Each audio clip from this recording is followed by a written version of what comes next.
Rise and shine, it's a brand new day. Ken and Ken take the stage, ready to play. Weekdays at 10, the cars and the sea. Coffee in hand, they're living the dream. Question in the voice, got the whole town awake. Bringing fire to the mic, make no mistake. Shows in the corner, spitting out facts. Dropping truth bombs, ain't holding back. Ken and Ken in the morning, feel the heat.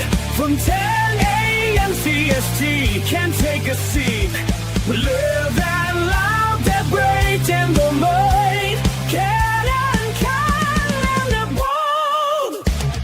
Light up your speakers, crank up the sound. They're talking about life upside down. Opinions exploding like a sonic blast. In the studio, they're built to last. With passion and grit, they engage and ignite. Every single week, they're a force can't fight. From sports to politics, This is a Huddle Sports Network broadcast. You can find us on Roku TV, Amazon Fire TV, Facebook, and of course YouTube. Get all your NFL news here first.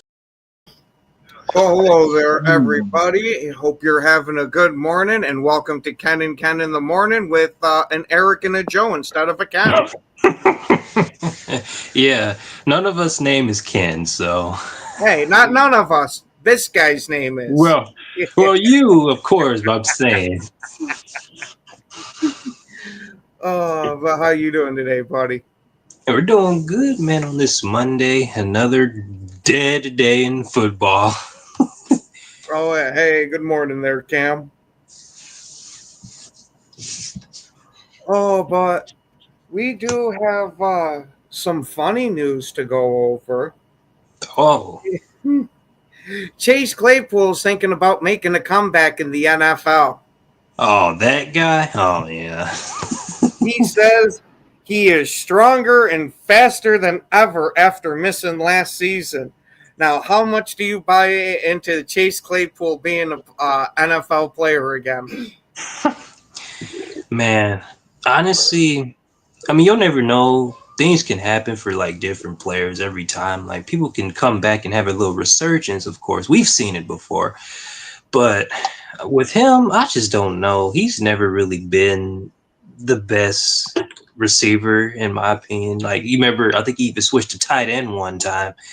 That didn't even really work out for him neither. So you'll never know, but I don't see it with him, honestly. What do you think about Chase Claypool's comeback there, Joe? I think so little of it, I don't even have a comment. So you're telling me you're not looking for him to come out and join the Raiders? Man, he thinks so little of it, he even froze over it. Yeah, my stupid internet. He wasn't very good when he was in, like, I didn't even know he was injured. Like, no, he wasn't injured. He was out of the league. Oh, so he was out of the league. Nobody signed him, and then now he's back. Like, hey, I'm completely healthy and stronger than ever, guys, and nobody cares. Yep. I mean, it's possible. It's possible somebody could pick him up. Somebody that needs a receiver badly, like, they could pick him up. You know, on a. I mean, really, if you think about it, it's a vet minimum contract, though. That's going to be like $2 million. Are you paying $2 million for a Chase Claypool? I'm not, but you know, there's somebody out there who might. And but they have. I mean, it would have to be like a team like Buffalo, where they just, like, they have nobody. You know, like, they have Stephon Diggs, but, like, Diggs hasn't been in Buffalo for a few years now. Or excuse me, New England. He went to New England. Yeah, I don't know what I was thinking. I haven't had my coffee yet. But a team like Buffalo that has no number one, like, I guess Keon Coleman could be their number one, like, but, and it doesn't look like they're gonna bring Amari Cooper back. Like, he's already been a free agent for this long. I don't know. I mean, I hate to say it, but I could even see, like, the Raiders taking a flyer on him, just because we could use depth at receiver. I get. Well, I don't know. That's the thing. Like, We have Thornton. We haven't even signed our second-round pick, Jack Betts, yet. Like, Jacoby Myers, Trey Tucker. Our receiver room might actually be full. Think about it. Yeah, definitely not enough. And I room don't for think Chase Claypool is better than any of those guys. That's what I was saying. You can definitely still upgrade that receiver room, but not with a Claypool. Yeah. Maybe a Amari Cooper We or something. might actually have a Ken. We have a Ken in the building. Hey, good morning. What's up? Hey, there's some NFL news today. Oh, Your favorite wide receiver is trying to come back into the league. Mapletron. I saw that this weekend. Yeah, I saw the Mapletron stuff. So are you willing to give him another shot? Nope. That's mean- the consensus on the panel. We also don't need them. Even Joe doesn't want him with the receivers he's already got there. Yeah, but I mean, there's a team out there who'll give them a shot because they need a wide receiver. Yep, I mean, that's what I someone said. will give them a shot because there are some wide receiver needy teams and someone will give them a shot. You'd But I'm think trying to think of that team right now. I can't. Yeah. I can't think of the team right now. Like I'm What trying. does it cost? I know there has to be one. I mean, Maybe think the about it. Even Titans? let's say you're the Raiders. What does it cost you to give them a look at camp? Nothing. Like $2 million for a vet No, it minimum doesn't even contract. cost you that. You're gonna sign him to the league minimum, non-guaranteed, and if you cut him, he's not making what, maybe $20,000 for camp. Yeah, but I thought if you signed them before training camp, their contract was guaranteed. It wasn't until after week 1. Well, no one's going to sign him until camp starts. I mean, let's not be ridiculous here. I from how I understand it though, that it's guaranteed until you get to the signings that happen after week 1. That's when the vet stuff isn't guaranteed anymore. I mean, even if you give him the vet minimum $980,000 or whatever it is, I mean, someone will take a shot at him. Someone will take a shot just because they need a receiver, and he's a receiver, and you just want to see if, okay, maybe he's got it. I don't have any receiver depth on my roster. I need a guy. You know what I'm saying? I mean, someone will give him a shot. Maybe the Titans. I could see maybe the Titans. Yeah. Wouldn't that be funny? He like goes to the Titans, and all of a sudden with Cam Ward, he has like a career resurgence. Yeah. I mean, look, it's not to say it couldn't happen. I mean, stranger things have happened, right? I mean, guys go away, come back, and next thing you know, they figured out what it was that made them not so good. You know, I mean, he had some injury issues. Maybe that's gone. Maybe his head space is clear. Who knows? I mean, the kid showed a ton of promise when he came in the league, right? I mean, that first year with Big Ben, he made some grabs. You're like, okay, this kid might be pretty good. Maybe he refound that mojo. Maybe he's back on track. I mean, who knows? So that's what I'm saying. So someone will give him a shot. Someone will give him an opportunity to prove that he's good to go. And it's going to be a team that has cap space and needs a receiver, like the Raiders. Luka brought up Denver. Yeah, Denver. I mean, you got good coaching there too. And that's the other thing. Look at Denver. Look at Vegas. Look at the Chargers. Look at, good. They all have good coaching. They have Courtland Sutton. They all have good coaching too. So I mean, there's that. So you've got a couple things going for you. If you're him, I mean, someone's gonna give him a shot. Someone's gonna give him a shot. I hope it's not the Raiders. Why not, Joe? Let's say it is the Raiders. Let's say it is the Raiders and he pans out. That'd be great, but our wide receiver room is kind of already like. I don't think he's better than anybody in our room right now. Like, and that's not saying that our wide receiver room is like totally awesome. It's just saying like I don't think who are you gonna cut to make room for Claypool. Like I don't want to cut Trey Tucker for him. Like I like Trey Tucker. You know, he's a good Right. deep threat. We got the rookie Dante Thornton. We don't even know what he is yet. And then we haven't even signed our second round pick, who's also a receiver, Jack Betch. You got Jacoby Myers, who I'm definitely not cutting him for Chase Claypool.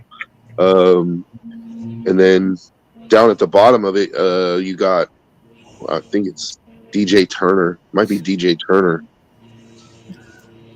Motown Mitch that'll suit up for you.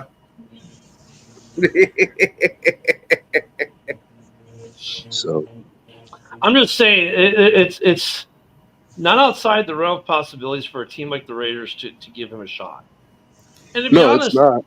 it wouldn't be a bad thing either. It wouldn't. I mean, if the guy, like, you've got money, you could use another good player, and if he pans out, and you've got the coaching, then why not?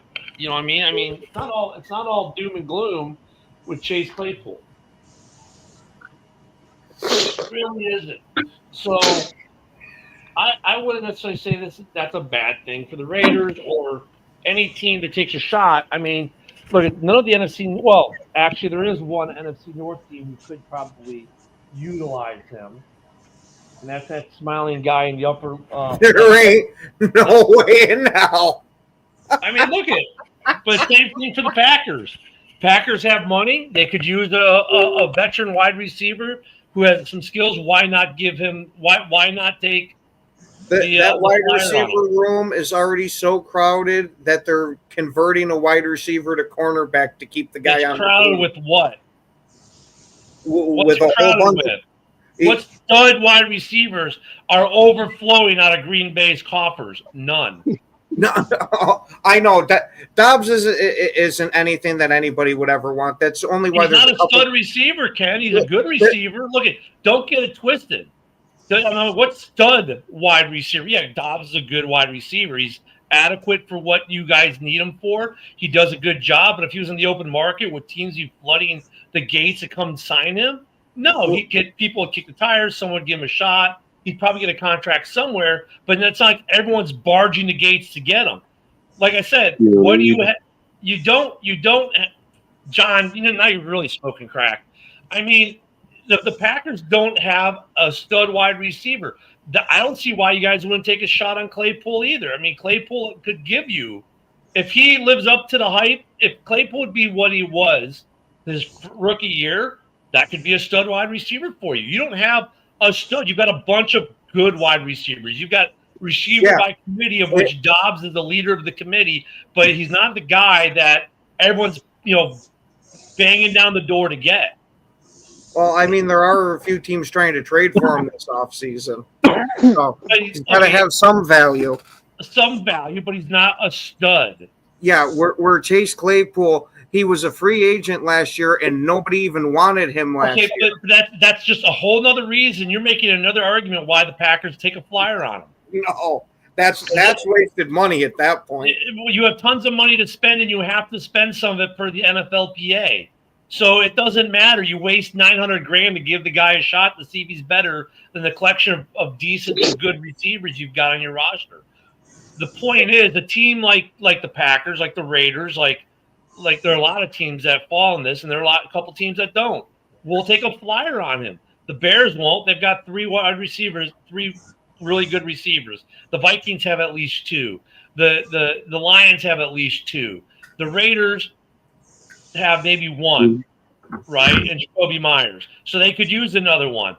I mean, look at, would he go to Cincy? No, they've got 2. But could he go to, I don't know, back to the well and go back to the Steelers? Possibly. What about, I mean, there are a lot of teams where they got 1 good receiver or a collection of relatively decent to good receivers where they'll be willing, and they have money. Keyword, they have money, and they'll give the guy a flyer. I mean, maybe Buffalo. Not? Buffalo could too, sure. Buffalo needs wide receiver help. Darn, that's such a weak argument. That says nothing about the actual player themselves. If I were to take Dobbs versus DJ Moore and put them on the open market, who do you think's going to draw a bigger crowd? DJ Moore or Romeo Dobbs? It's not going to be Romeo Dobbs, I'll tell you that much. It's going to be DJ Moore. If I take Roma Dunze and Christian Watson and put them both up and say, okay, you can have one or the other NFL, which one do you think has gone first? I'll give you a hint. It's not the guy who dropped his first pass ever in the NFL. I know that one play is what incorporates. I know, but I mean, Dorn, you've got some good receivers that are good. They're not studs. They're not great. They're receiver by committee, and that's what works for you. That's why I'm saying Claypool is a guy that if you give a shot and he becomes a stud receiver, he's very inexpensive and cheap. Honestly, I think of all the teams you just mentioned, if he was going to be successful anywhere, I think he would have the best chance of being successful in Green Bay. Like, I think with LaFleur's offense and the way that he utilizes different pieces, the way he coaches, he could possibly find a use for him. I'm not saying that the Packers should sign him, Ken. I'm just, don't blow your stack.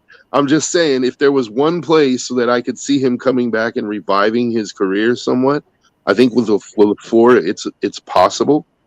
I don't have high hopes for him anywhere else. That's just me. I can see what you mean with it, Joe, but I would much rather LaFleur use his talents for what's already on the roster versus bringing a guy in that's a long shot at absolute best. Mm-hmm. Is he? Is he a long shot? We know the guy has more receiving skill. He has more receiving skill in your pinky finger than this entire panel does. I'm pretty sure none of us are trying to go out for the NFL here. The point being is he's still got skills. That's why he got drafted the way he got drafted, and somewhere along the way he became a mental head case. What's to say? This is why they call it taking a flyer. It's low risk, high reward. If you pick him up for camp, it's low risk. Wait, he's going to play with the 3s and the 4s. A bunch of guys are going to get cut anyways because you're not playing your starters. He'll get game time in the preseason, and he'll see what he's got. And maybe he makes a roster and blossoms. That's why it's called a flyer. Green Bay would be a great place for him because of what Joe said. And there are a couple, and even the Raiders would be a good place for him. The Chargers would be a good place for him.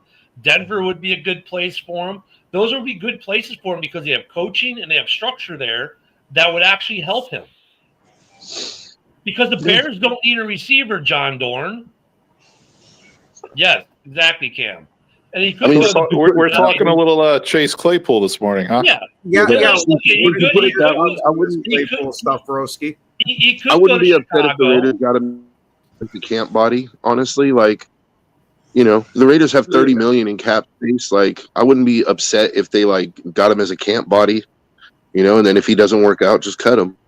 Yeah, and the Bears aren't going to take him, Dorn, because they have 3, a strong 3. Would he be a good 4th? I would. Look, if he panned out, I think he'd be a great 4th if he panned out. But the Bears, A, don't have cap space that you do, and B, they don't need a receiver right now like other teams do.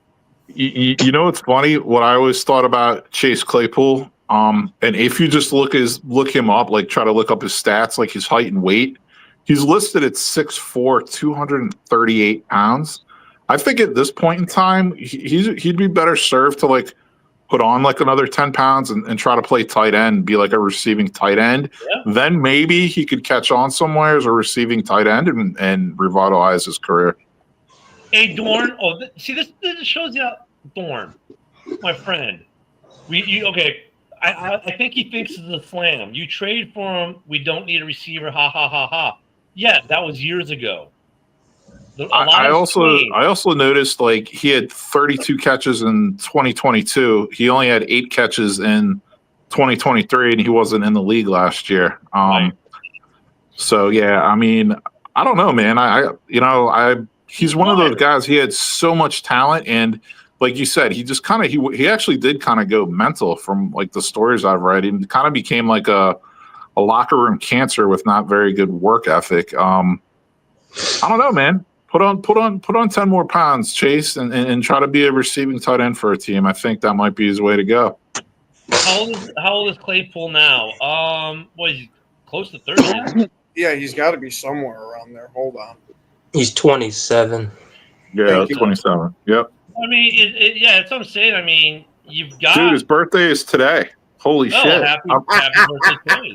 Dude, So his birthday wish is to try to get back in the NFL again. Okay, his birthday this makes wish is sense. that he's discussed on Ken and Ken in the morning. There you go, Broski. I mean, look, I'll say this: if you're a team that doesn't have a stud receiver and has cap space, he's worth a flyer. If you don't have a solid 2 or 3, right? He's a decent flyer to take. 'Cause he's going to cost you nothing in the scheme of things, especially if you have cap. If you got 20-30 million in cap, he's a drop in the bucket financially for you. He'll take the league vet minimum because he's just looking for a job at this point. And maybe he'll be a league vet minimum with incentives if he makes a roster, incentives for amount of catches and snaps and this, that, and the other.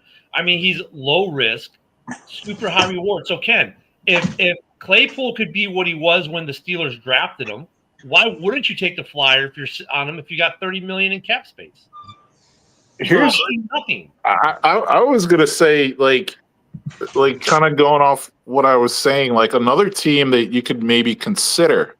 Now this is going to sound weird because these teams are already really good, but to add another weapon to their arsenal, look at the Chiefs and look at the Eagles. So veteran locker rooms, right? So hey, he's been a locker room cancer. Maybe he hasn't been in the best locker room. Maybe he really needs that veteran locker room to kind of coach him up and keep him on the straight and narrow path. But like maybe, hey, Kelsey's getting older.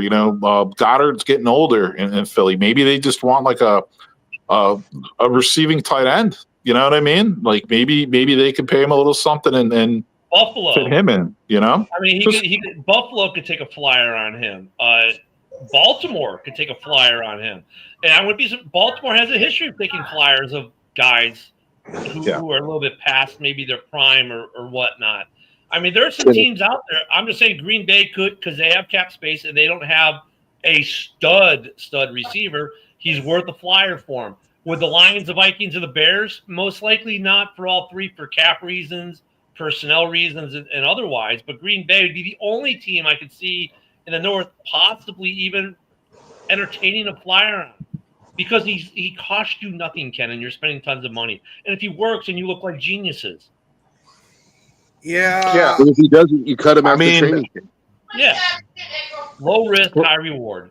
Yeah, like I said with him though, I think there is like a underlying story or something like behind the scenes that he just really does not get along with teammates and does not. He's very uncoachable, I guess is what I'm trying to say as well. So it depends on the head coach that's there too. It depends on the staff that's there. That's just Joe. Exactly, and you know what? That's why I suggested maybe the Chiefs or the Eagles could just find like a specialty situation to use him or something. Well, like LaFleur if you can't play for Andy Reid, like look,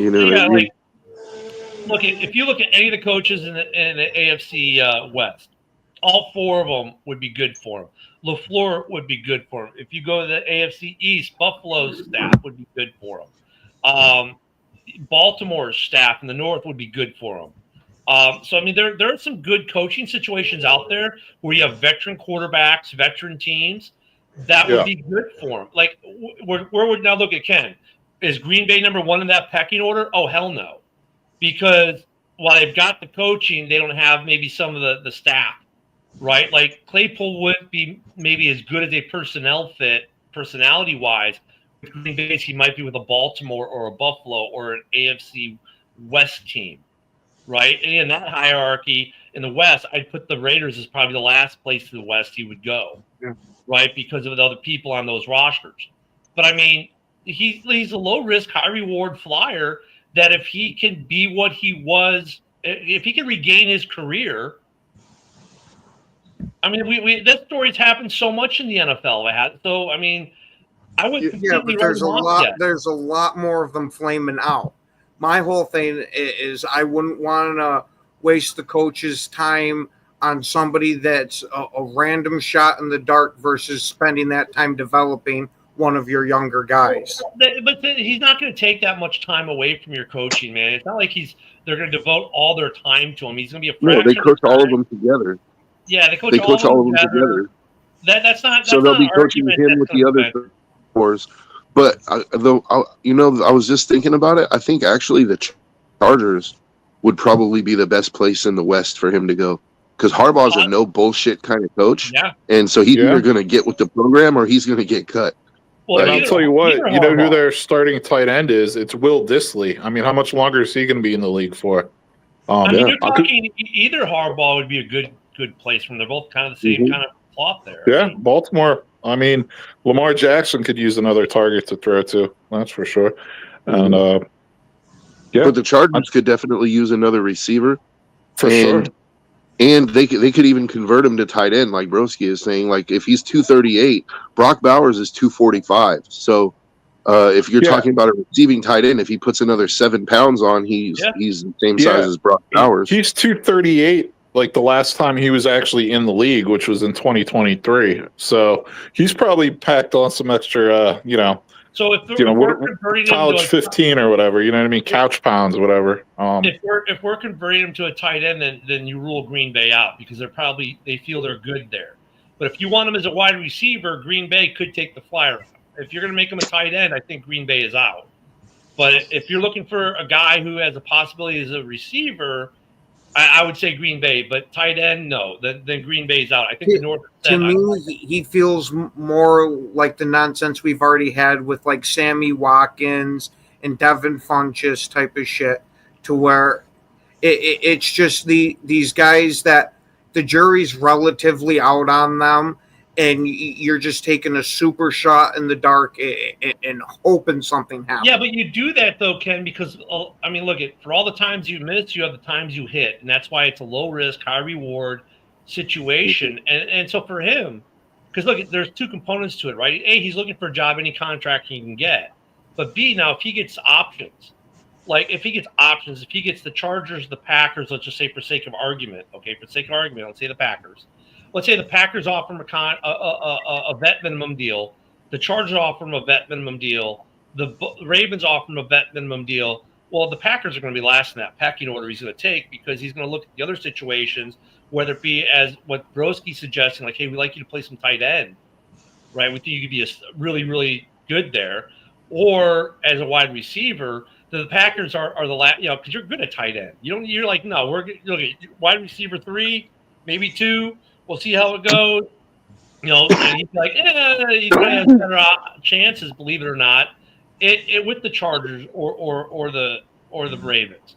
I mean, if you're looking to convert him to tight end, the Green Bay is out. But if they just want a receiver, I think they would take. He's worth the flyer, because you take 50 flyers, and if one of them pans off, that's cool. That's a good ratio for the flyer.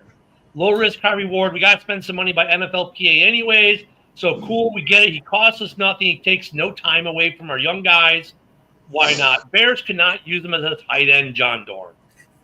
Another team that I was just thinking about that could possibly take a flyer on him. I don't know what their cap space looks like, but Dallas. They don't have the space. I don't think they have the cap space, but you're right. He would be a good flyer, too, for Dallas. I don't think they have the cap space, though. They could move some stuff around for $980,000 if that's the vet minimum for a camp body. Like I'm sure they could figure it out. But I just thought about it. Like besides CeeDee Lamb, who do they really have? No, that's a valid point. That's a very valid point. Yeah, but would you, if you're advocating for Claypool, would you really want him to go to Dallas with how many guys you see? Where you've seen how many guys flame out there because of all the extra stuff that they get involved into out there. They got $32 million cap space. So you know what? The Cowboys taking it back to the Michael Irvin days. Like, well, there was more than Michael Irvin, but yeah.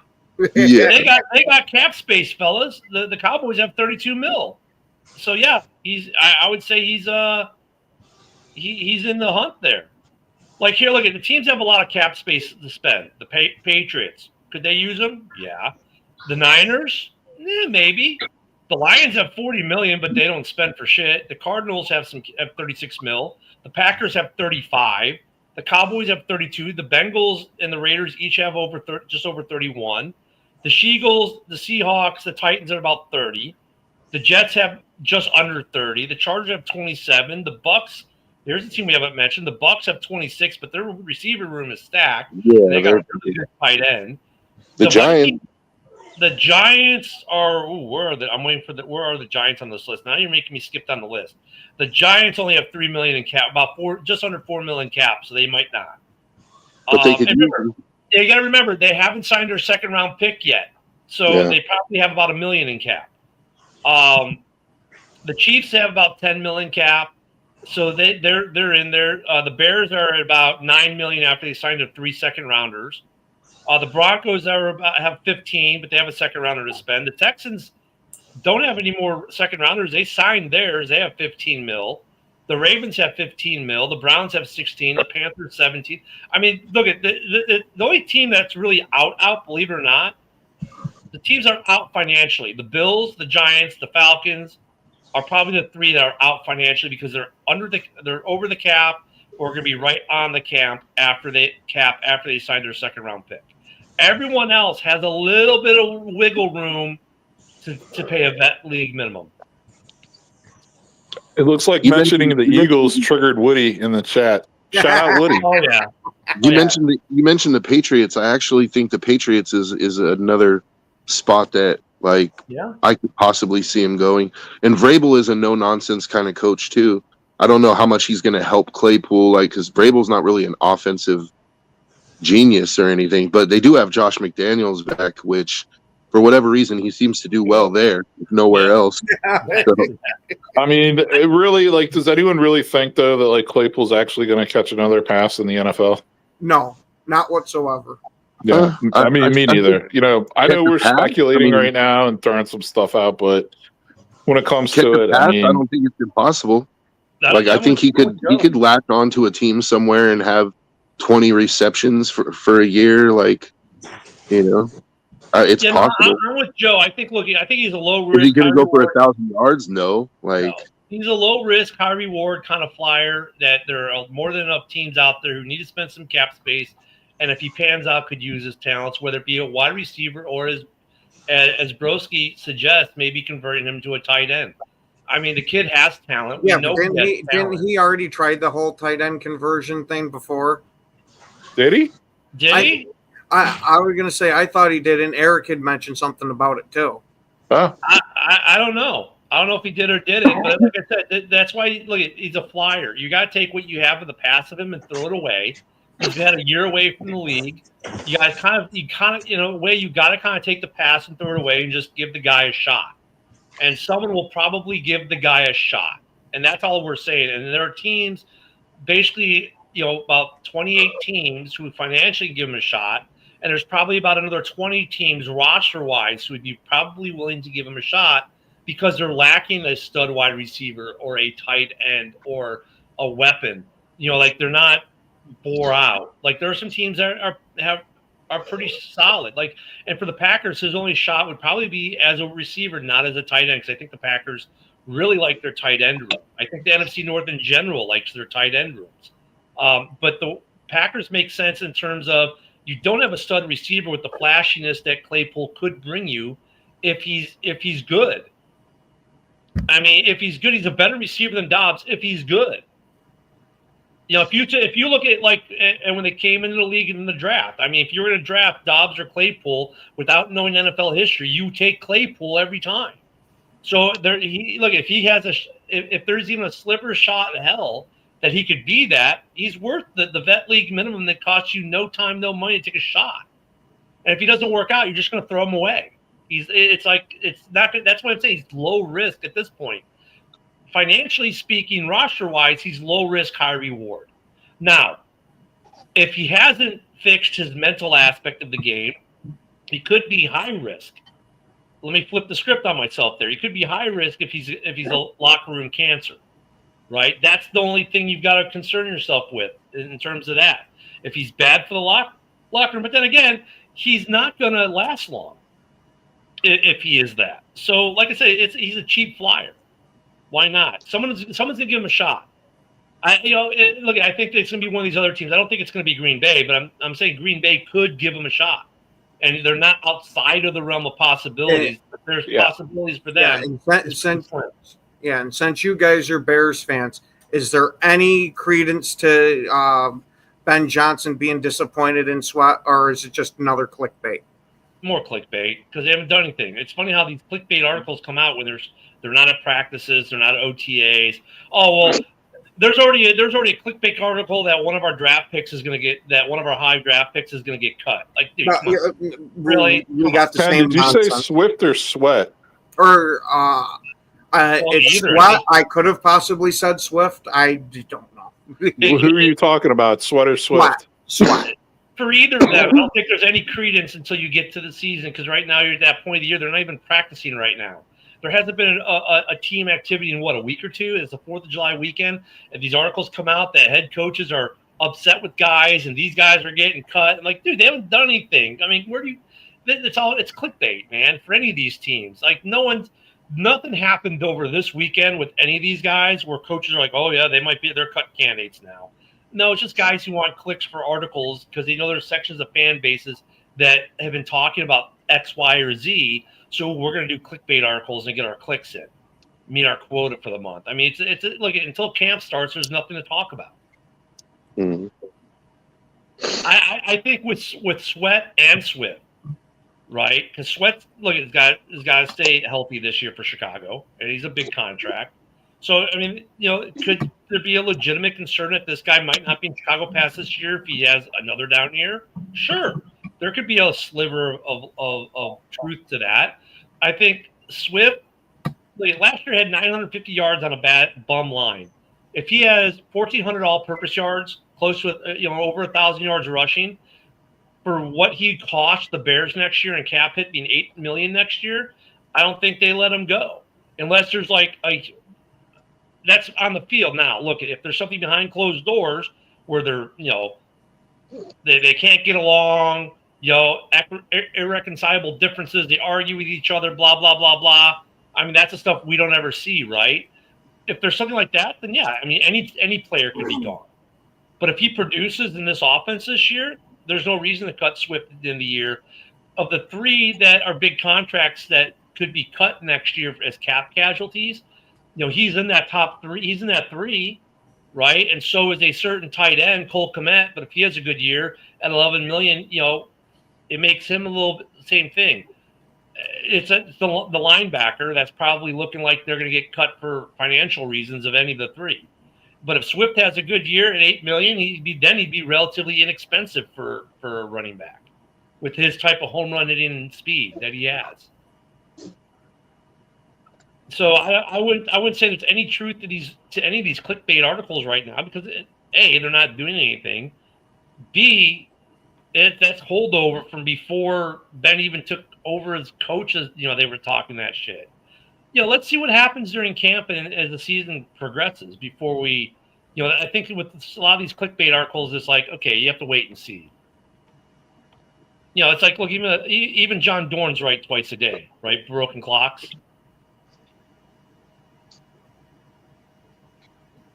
Yeah, there you go. Yeah, here's clickbait. Golden's not playing with the Bears, the Packers. He hates cheese and beer. I mean, yeah. That's not even clickbait. That's full-blown fabrication. Well, Doran also suggested that maybe Claypool could play quarterback because he thinks the Bears need a quarterback too. Yeah. You might as well give him a flyer. We got what got like. Ooh. Don't rookies report in 11 days? Somewhere around there. I know our camp starts the 23rd. So we're under 2 weeks from camp. I think rookies report either the 14th or the 21st. So we're like a week or 2 weeks away. So, I mean, hey, who knew July 11th is World Population Day? Wow. So does that mean you need to celebrate by trying to increase the population? I don't know. And then July 20th is World Chess Day. Interesting. So yeah, something that just popped up on the calendar besides training camp. I was wondering if you were going anywhere. No, with it that. just popped up on the calendar. I'm like, okay, that's interesting. Let's share. Yeah, I mean the clickbait crap, man. At this point of the year, you're a week to 2 weeks out of camp. These guys still need stuff to talk about. You know, I mean, so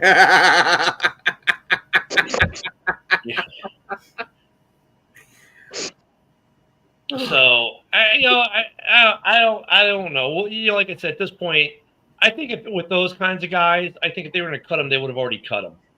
You know what I'm saying? They would have cut them already. I mean, will there be some surprise cuts during camps?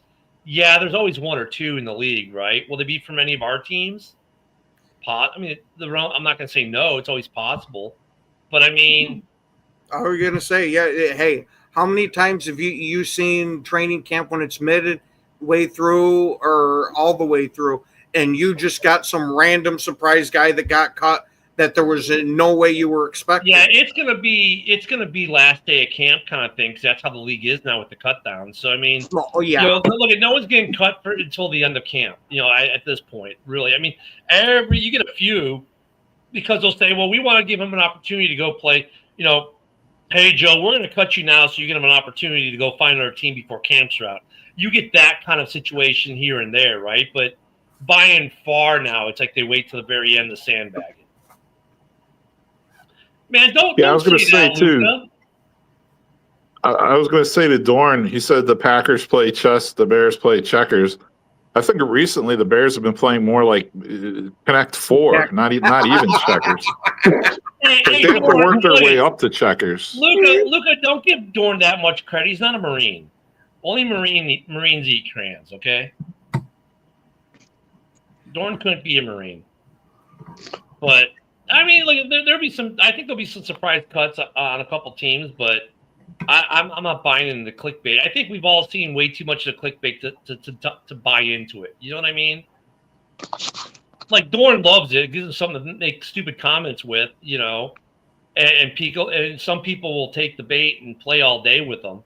But, I mean, let's face it, we've all been around enough now to realize that it's just like, I want to get clicks. I need, like, you look at these articles and you're like, come on, dude. Like, you're taking an argument from like 8 months ago and still trying to make it relevant as in today.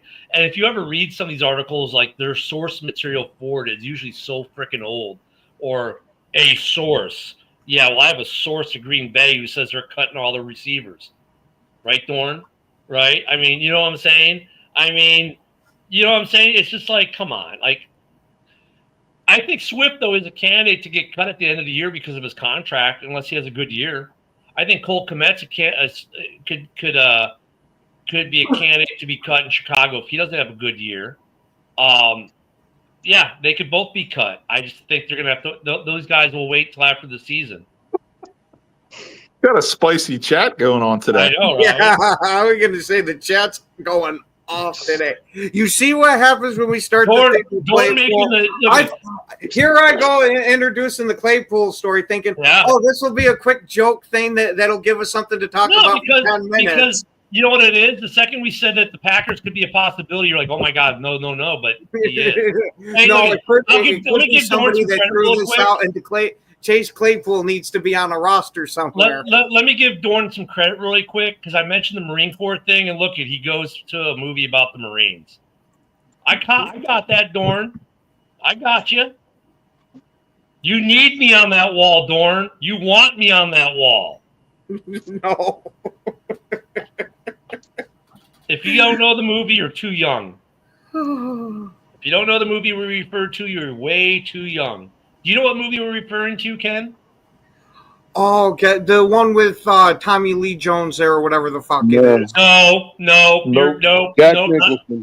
No, Jack Nicholson. Oh, okay, whatever. That's who the fuck I meant. One of those fucking old bastards. Standing there in your faggoty white uniform. Boy, man. I was going to say, if you're talking about Marine movies, I know the only real true one like the back of my freaking hand. Which one's that? Full Metal Jacket. That's not the only true Marine one, but okay. Hey, my father, that was a Marine, is the one that said that he was the closest to showing what Marine boot camp was actually boot camp, maybe. Yeah, boot camp. Yeah. Once you get into the Vietnam part of it, when they actually go there, it does. Vietnam, but you gotta go like. There's some other really good ones with the Marines in it too. Like, was it Letters to Our Fathers? Was it the Clint Eastwood directed ones? The two what's the name of them? I got them both. But your homework today is go on the Plex and watch A Few Good Men. It's on the Plex. I've seen it a long, long time ago. Not going to get that knife set, I guess, broski. We're not going to get that knife set. But no, I was going to say, one of my good friends growing up, his dad was Marine Recon in Vietnam. He was like one of those ear necklace guys, like just a complete and total like fucking psychopath, man. Killer, just a killer, man. Oh, Joe's back. Okay, we lost Joe for a minute. But no, I mean, look, I think, Claypool's a guy who's going to get a shot. I think there are a couple other guys who will get some shots on rosters that haven't signed yet, too. That we haven't. I mean, like, Claypool just happened to be the guy who I was mentioned think this it's weekend. massively dependent on if these teams are getting injuries in camps. If guys like him get a shot. Yeah, I mean, but like I said, though, he's a possibility. He's, there aren't that many receivers out there. I mean, Keenan Allen's out there, but Keenan Allen might be a little more restrictive because of money. Yeah, what a day, Mitch. Good movie there, Dorn. There are a couple guys out there who will probably get some camp looks. I mean, we got some defensive ends like that. There are a couple wide receivers. I think Keenan, though, he's a little more restrictive because of cost. Some of these guys are going to be prohibitive as camp guys because of cost and what they're willing to take and not take. I think Claypool, though, is like, I'm willing to take the league minimum, whereas Keenan Allen is not, right? So there's some of that out there. Same with some of these edge rushers. There are some players out there, some former players, because that's what they are right now. They're not on a roster, right? Who might get some shots in the next week or two, might get some contracts. I mean, I was going to say, has Cooper signed anywhere? Oh, Amari Cooper? I don't think so. Mm-mm. But once again, though, how much money does he want? Because you go to Amari Cooper and Keenan Allen, like these guys were making like over $10 million a year last year. They're not going to go for league minimum. They're going to want money. Yeah, but there's also where you got to face reality too of you're probably not going to get that type of money, so you got to drop that asking price a bit. We've seen so many guys though not do that though. Yeah, a lot of fucking dudes live in the delusional shit. I got this before, so that's what I'm worth right now. Well, look at Irving when he got cut by the Cowboys. Like he turned down a contract from Baltimore because there wasn't enough money. He never played again. Right. Mm-hmm. So that's also a possibility on Claypool. He's cheap. Apocalypse Now is a great movie, Brent. Great movie. So there are some possibilities.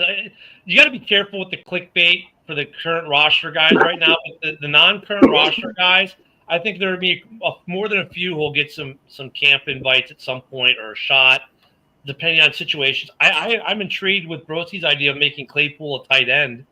If he is back, he could help a team or two at that position, or a tight end / receiver, a guy who can line up in either place. If Claypool is what he was coming into the draft, the talent is there.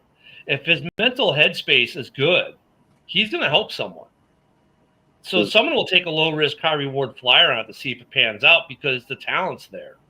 And that's the thing about Claypool that makes him interesting. Like, we know there's talent there. It's just, can he get out of his head? And with some of these other guys, like, we know the talent's there, but can you just, come back to reality on the money and take a pay cut? It reminds me of another one of the greatest movies of all time with Claypool. Like, the only thing that can kill Barnes is Barnes. Like, it's like if Claypool is, if his mind is right, like maybe he can help someone, maybe, but it's up to Claypool, man. Only Claypool can kill Claypool. I mean, honestly, there's going to be some good. There isn't going to be anything really good the next week or two, as far as teams making moves. But I think there are some guys who'll get some, low risk, high reward kind of flyer kind of things in the coming weeks as camp starts. And there are going to be some guys who get cut that people are like, whoa, I can't believe they cut them, and then they don't latch on anywhere, right? Don't be surprised because we all overvalue the people on our rosters. You see it all the time, especially when like, oh, we're gonna get a first rounder for this guy, and then they get a fifth rounder, right? I mean, so there is some of that. So I mean, it's hard to take an honest look at your team, right? But I mean, there are some guys who get cut. The fans will be like, whoa, wait a minute, this guy's awesome, and then he ends up nowhere. That's like, granted, this was years ago now, but like when Green Bay cut Josh Sitton at the end of training camp there, I was absolutely floored by it because of how damn good of a guard he was. And lo and behold, he played one more year somewhere that was real good and then fell off a cliff. Yeah. So, I mean, there's a lot of components that go into it. And it's funny, we only see about half of it, right? If you think about it, we see about, if that, we see them on the field of play. We don't see the practices. We don't see the meeting rooms. We don't see all the other stuff. I mean, there's a lot that goes into it. We're only seeing about half of it trying to make a call.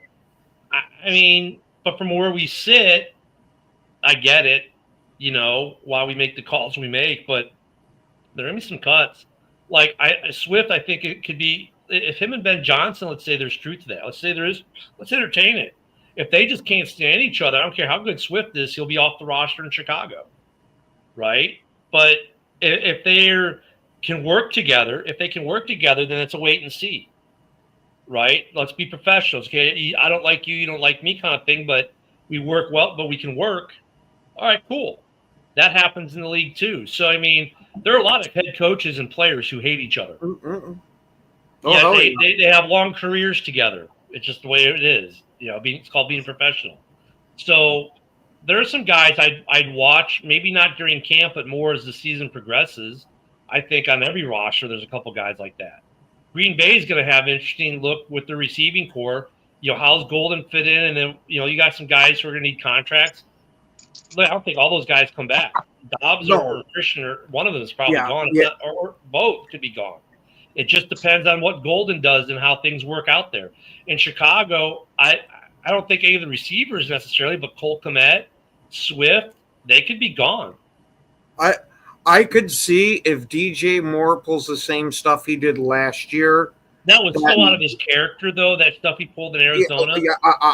I'm just saying, though, if it becomes any type of habit, get that shit off the team. I mean, it happened one time. It was so out of character for him. He even apologized after the game for it.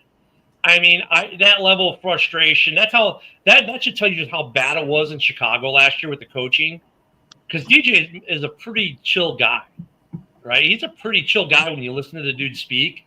But yeah, if you were all of a sudden become that kind of diva, then yeah, that could be that's not outside the realm of possibility. To me, that's not even diva. That's just full blown. You're being a disruptive asshole.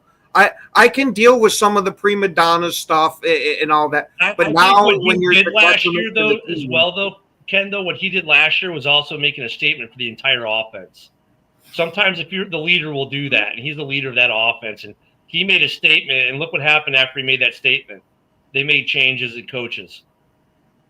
As soon as he did that, changes made. So I don't want to read too much into it because A, was out of character, B, was the leader of that offense. He made a huge statement, and after he made that statement, changes happened.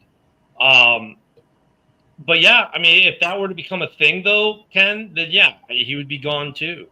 I mean, I look forward to this season, man. I hate this off-season stuff because A, it's the off-season, and B, it's clickbait, and there's real no basis for most of it. Veterans did not want Caleb. See, John making up shit again. Oh, but I read a clickbait article that said that.